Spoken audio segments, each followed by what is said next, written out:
Vantagem. Sim, ao contrário do Flamengo, vamos falar do Flamengo agora, que é o vice-líder, ganhou do Bahia por 1-0, um jogo muito difícil no Maracanã, que caprichou muito na marcação, mas faltou um certo... Eles estão errando um passe de uma forma que não combina muito com a categoria do jogador. Você não acha, não? Eu acho, cara. Apesar da gente tá...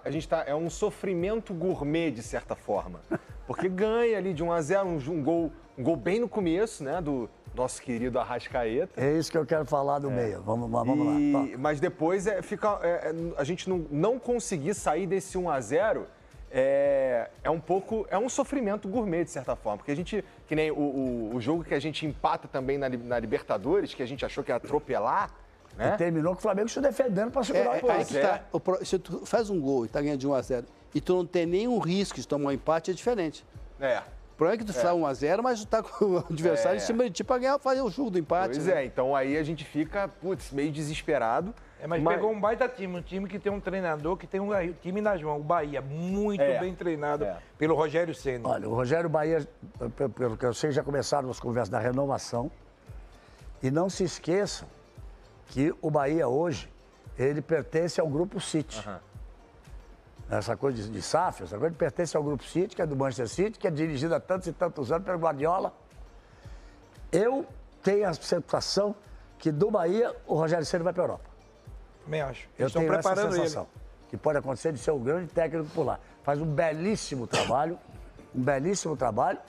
E quando ele teve no Flamengo, ele foi campeão também, foi 2 vezes campeão e faz um belíssimo trabalho. A sessão do Fortaleza é com ele. É verdade. Mas ele tem um número negativo demais contra o Flamengo. É incrível. 15 jogos ele perdeu 16. do Flamengo. 16. Eu acho que são 16 jogos. Não tem nenhum empate. Impressionante, hein? Vai enfrentar o Rogério, é incrível, cara. Com o time bom. É um grande Eu tabu. adoro esse número. Esse é um número que eu gosto. Você gosta, Flamengo né? gosta disso. Felipe Luiz também é um treinador que está mostrando, assim, gosto bastante do trabalho dele. E tem mostrado aí, campeão de várias coisas agora, no pouco tempo dele. Então, O Felipe Luiz? O Felipe Luiz ganhou tudo que pegou. Ele começou com o Sub-17, ganhou o título nacional, internacional, pegou o Sub-20, ganhou o título, pegou o time principal, já ganhou 2 títulos com o time principal. Como não amar, né? Mas tem uma pressão de fora para dentro, cara, da torcida. Mas o Flamengo sempre tem, não Mas não é isso, é que tem o seguinte, Flamengo. JJ está sem emprego. Meu irmão. Jorge Jesus está livre no mercado. E o que tem de então é uma flamenguista pressão de fora. Já demitiram o Felipe Luiz umas 48 vezes essa semana. Mas hoje ele demitiu fora um pra dentro, auxiliar. não lá dentro do time. Hoje ele demitiu um auxiliar que era responsável pelas bolas paradas para trazer um outro profissional, segundo ele, não é necessariamente para bolas paradas, com outras características. O Felipe é muito inteligente, né? Inteligente. Então ele deve estar sabendo, eu estou precisando mais disso, daquilo. Aí, para mim é o futuro agregar um cara futuro mais, treinador da nossa seleção. E sabe que o A grande... gente precisa ter paciência com ele. O grande sonho dele, ele me falou gravando comigo, também no podcast. Você gravou com ele? Chegou a gravar com ele, não? Ainda não. E Cara, agora é uma fica mais entrevista- difícil é uma ainda, né? entrevista maravilhosa, cara. Galvão consegue. É uma entrevista- O Galvão consegue. É uma entrevista maravilhosa. E ele me disse assim, o meu sonho é a orelhuda. E como ele não joga mais, a orelhuda é a taça da Champions League. Que tem aquelas 2 coisas, ela é chamada de orelhuda. E dizia o seguinte, ele não joga mais. Então, ele está pensando em ser técnico na Europa de algum time. Eu acho que um dia o Simeone vai sair do Atlético de Madrid, está lá 38 jogando já de técnico, não são 38, mas quase 20 já. E ele disse que aprendeu muito com o Simeone. E ele, porque ele foi a 2 finais. Dá pra ver que ele aprendeu bastante. Ele foi a duas finais. A primeira, o Atlético ganhava do Real Madrid por 1-0 até os 47 do segundo tempo. E aí aquele Sérgio Ramos fez de cabeça, foi para a prorrogação, o Real Madrid meteu 2 gols. Depois a segunda foi nos pênaltis. Então ele tem. Quando ele diz meu sonho é ganhar o orelhudo, só pode ser como técnico. Ele está avisando por lá de lá e não por lá de cá de seleção brasileira. Mas o que eu queria falar, Paulo Roberto? Você jogou numa época também. O meia, o camisa 10, vem lá do Pelé lá atrás. Aí passa pelo Rivelino. E aí vai seguindo, e vai passando por tanta gente. Roberto, não vai para centroavante. Estou falando de meia. Aí chega no Zico, e vai, cada um nós vamos ficar falando. Disseram que o meia, camisa 10, tinha sumido. Sumiu. No futebol brasileiro. Mas porque o Neymar é mais atacante, mais pela esquerda, não é essa posição do meia solto.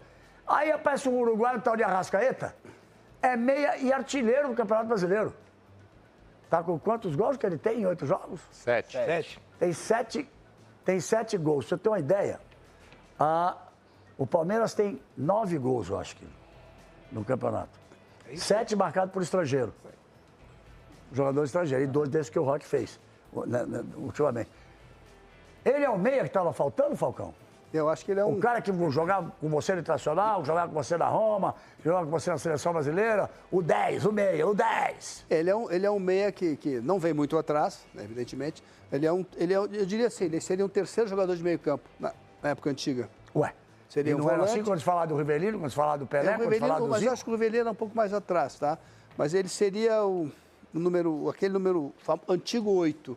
Que era 5, 10 e 8, né? Ele seria esse cara. E ele entra na área, por isso que ele faz os gols. E é estrangeiro, a propósito, né? Mas eu digo que é um retorno do meia, né? Meia. Mas retorno de quem? Não, do meia que faz gol. Nos últimos anos... Tá nos fazendo falta. A melhor época do Flamengo, quando tinha Rascaeta e Everton Ribeiro. Esses caras faziam a diferença no meio campo. E o Gerson. E o Gerson. Quando você tem um meio campo com esses dois caras, é sinônimo de título. Quem você vê? O Depay hoje, no Corinthians, é um cara que tem essa qualidade. Brasileiros não têm. A verdade é essa, a gente não tem esse meia hoje. É muito preocupante. Me diga um meia brasileiro... Tem o Alan Patrick. Sim, ok, o Alan Patrick, mas você tem que aproveitar, cracaço, o Alan Patrick, então, mas você tem que testar, Falcão. Você precisa convocar. Mas um meia na seleção, a gente não tem. Um meia em clubes. Aí eu faço uma pergunta. Tem. O meia da seleção deveria ser o Neymar se recuperando, jogando, se você tem... Porque o Rafinha no Barcelona hoje, aquele negócio de jogar direito, acabou. O Yamal que joga pela direita, ele joga pela esquerda pro meio e vem buscar a bola e vai na área, e pisa e vai pra frente. O Barcelona joga no 4-2, aí uma linha de 3, que é o Yamal, aí no meio me foge o nome, e o Rafinha. E na frente o jogador. O foge o nome é Lewandowski. Quando ele jogar. Só que na frente. Não, ele não tá jogando, ele tá machucando, ele tá machucado. É que ele tá machucado. Mas é o titular, mas ele é o titular. Sim, mas assim, eles têm... Pedri, né? Pedri. Pedri é o volante. Um dos volantes. Esse, segundo o Toni Kroos, é o melhor jogador do Barcelona. E o Toni Kroos foi um dos maiores que eu vi também. Então, assim, quando eles vão marcar sair de bola, eles adiantam os dois da ponta, ele faz 3 de cima. Por isso que no jogo do Real Madrid, o Ancelotti, inteligentemente, não foi sair jogando, porque ele não tinha jogador de defesa com qualidade para... O que ele fez? Rifava a bola. Rifava a bola. Porque quando eles tentaram sair, tomaram no gol, porque os caras apertam. Então, o Rafinha, eu acho que vai jogar por fora. Ele joga onde joga o Vinícius. Muito bem. O negócio de meia, só um detalhe, você falou do Alan Patrick. Por que o Alan Patrick é o artilheiro do Internacional agora e é o meia? Porque o centroavante não bate pênalti, né? Por pênalti e porque o centroavante não está funcionando. Né? O Roger está reclamando que o ataque, o Valência não faz gol e tal. No Flamengo está sendo o Arrascaeta, porque o normal seria ser o Pedro que voltou há pouco tempo. Porque se o Pedro está lá... mas o Pedro o tempo que ele ficou parado, pelo que ele já jogou, ele está com 4 gols no campeonato. Exato. Então, o normal até o final do ano que ele pega. Ou seja, é sempre o 9, é o centroavante. No Palmeiras, ficou tanto tempo sem 9, aí o Veiga, o artilheiro do ano e tal. Meia. Quem chega de trás, tem quando o 9 quem chega de trás como meia, Mauro, quem chega de trás como meia tem mais facilidade de olhar o buraco de trás para entrar. Sim, mas na história do Campeonato Brasileiro, você pegar todos os artilheiros, você tem o Zico lá em 5º lugar, o resto é tudo centroavante. Roberto Dinamite fez mais gol, Romário. É o Túlio, é o Romário, é o Edmundo. 9. Em geral, é o Edmundo.